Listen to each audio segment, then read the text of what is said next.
요즘 주식 어플 열심히 보고 계시죠? 코스피와 코스닥 지수가 연일 신고가를 갈아치우며 여러분의 지갑을 두둑하게 만들고 있을 텐데요.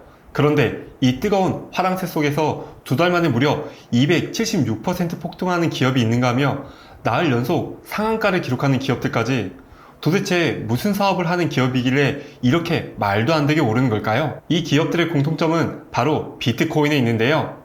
이들은 미국의 마이크로 스트래티지라는 회사를 모방하고 나섰는데요. 원래 이 회사는 기업용 소프트웨어 회사였는데, 마이크로 스트래티지는 2020년 8월 CEO 마이클 세일러의 과감한 결정으로 기업 자산의 상당 부분을 비트코인으로 채우기 시작했어요. 당시에는 사람들이 CEO가 미쳤다며 비난이 쏟아졌지만, 비트코인 가격이 폭등하면서 스트래티지의 주가 역시 엄청나게 치솟기 시작했죠. 사명 또한 마이크로 스트래티지에서 그냥 스트래티지로 변경했고요. 이 회사는 이제는 명실상부 비트코인 보유량 세계 1위 기업이 되었고, 비트코인 가격에 직접 연동되는 비트코인 레버리지 펀드 역할까지 하며 지난해 연평균 수익률이 무려 50%가 넘는 기업으로 탈바꿈했죠. 이런 성공 신화에 자극받은 한국의 코스닥 기업들이 앞다퉈 한국판 스트래티지를 꿈꾸며 비트코인 매집에 뛰어들고 있는데요. 과거 메타버스 대장주였던 비트맥스는 두 달 새 276% 폭등했고, 임상 실패로 상장 폐지 위기까지 몰렸던 바이오 기업 브릿지 바이오 테라피틱스는 가상자산 관련주로 탈바꿈하며 나흘 연속 상한가를 기록했죠. 보안업체 이니텍도 스테이블코인 사업 진출을 선언했으며, 심지어 지열 에너지 사업을 하던 앱트로드 사이언스까지 가상자산 사업을 정관에 추가하며 변신을 꾀하고 있는 상황이죠. 이들의 공통점은 바로 모두 생존을 위해 인기 있는 비트코인 사업에 초점을 맞춰 변환하고 있다는 점인데요. 기존 사업에 부진을 겪던 기업들이 비트코인이라는 새로운 테마로 사람들의 관심을 통해 돌파구를 찾으려는 시도로 보여지고 있어요.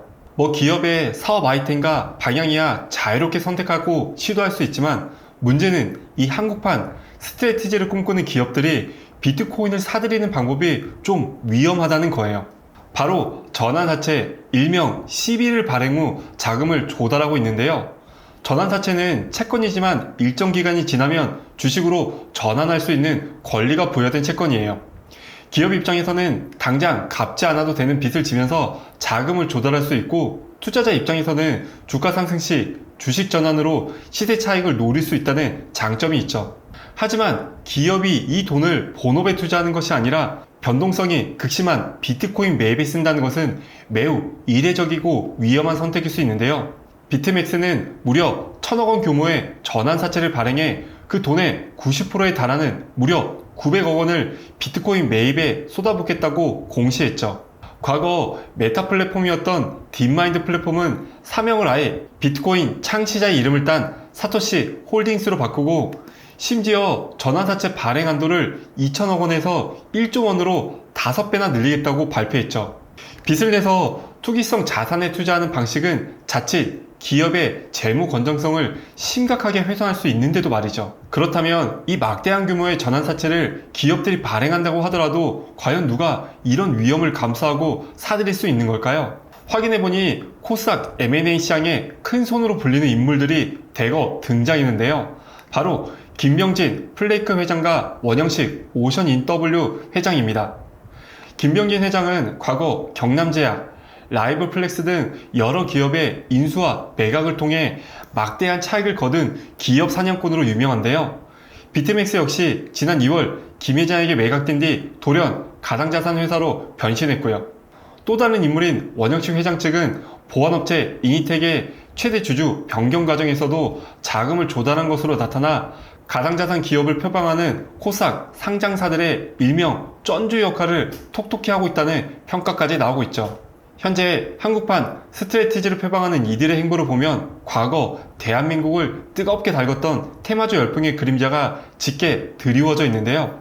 회사의 본업 가치와는 아무런 상관도 없이 그저 비트코인이라는 이름값 하나로 주가를 끌어올리는 전략은 자칫 투자자들에게 큰 손실을 안겨줄 수 있는 위험한 거품이 될 수 있죠.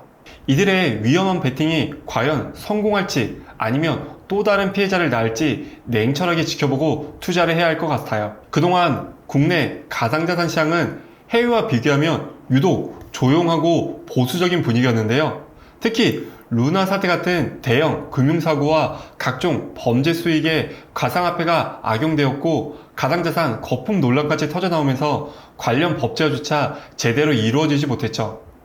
이 때문에 오죽하면 현금만 쓴다는 화폐 보수국 일본보다도 우리가 미래 가상화폐 시장의 주도권을 통째로 빼앗길 수 있다는 우려까지 나왔었고요. 하지만 최근 들어 상황이 180도로 바뀌고 있죠. 이번 코스닥 기업들의 비트코인 매직 광풍을 시작으로 국내에서도 스테이블코인 사업 진출을 선호하는 기업들이 하나둘 나타나기 시작했어요. 이런 뜨거운 분위기 속에서 금융당국마저 기름을 붓고 있는데요. 오는 하반기부터 삼성, SK 같은 굴지의 상장사들을 포함한 약 2,500곳에 달하는 법인, 투자 및 재무 목적으로 가상자산 거래를 시범적으로 할 수 있도록 허용하기로 한 거죠. 이는 곧 한국판 스트레티지가 본격적으로 등장할 수 있는 제도적 날개를 달아준 셈인데요. 막강한 자금력을 갖춘 기업과 기관 투자자들이 시장에 참여하며 개인 투자자 중심이었던 시장의 변동성이 안정화되고 또한 이들의 참여가 블록체인 기술을 활용한 다양한 비즈니스 모델을 촉진할 수 있는 거죠. 블록체인 산업 전반의 활성화에 크게 기여할 수 있다는 장밋빛 전망이 들려오고 있는 상황입니다. 하지만 이 화려한 장밋빛 기대감 뒤에는 짙은 검은 그림자도 드리워져 있는데요. 금융당국조차 지나치게 시장이 과열될 수 있다는 점을 우려하며 모든 암호화폐 거래를 허용하는 것은 아니다라는 단서를 달았죠. 왜일까요? 바로 고위험 자산인 가상자산에 대한 법인 투자 과열이 자칫 가상화폐 시장 전체의 변동성을 극대화시키고 나아가 기업들의 재무 건전성까지도 심각한 문제를 초래할 수 있기 때문이죠. 게다가 더 큰 문제는 바로 여기에 있는데요. 현재 한국판 스트래티지를 꿈꾸는 기업들 그리고 해외 후발주자 기업들은 대부분 가상화폐 상승장을 보고 비트코인 투자에 뛰어든 상태예요. 즉 이는 곧 아직 하락장의 매서움을 제대로 경험해보지 못했다는 것인데요. 전 세계에서 유일하게 비트코인을 국가 화폐로 채택한 엘살바도르 정부의 고문 맥스 카이저는 이런 기업들에게 뼈아픈 경고를 날렸죠. 지금처럼 비트코인 화랑기에 투자를 시작한 기업들은 약세장을 경험해보지 못했을 것이다. 이들은 스트래티지처럼 하락장에서 비트코인을 팔지 않을 것이라고 확신해서는 안 된다라고 말했죠. 이 경고는 단순한 추측이 아닌데요.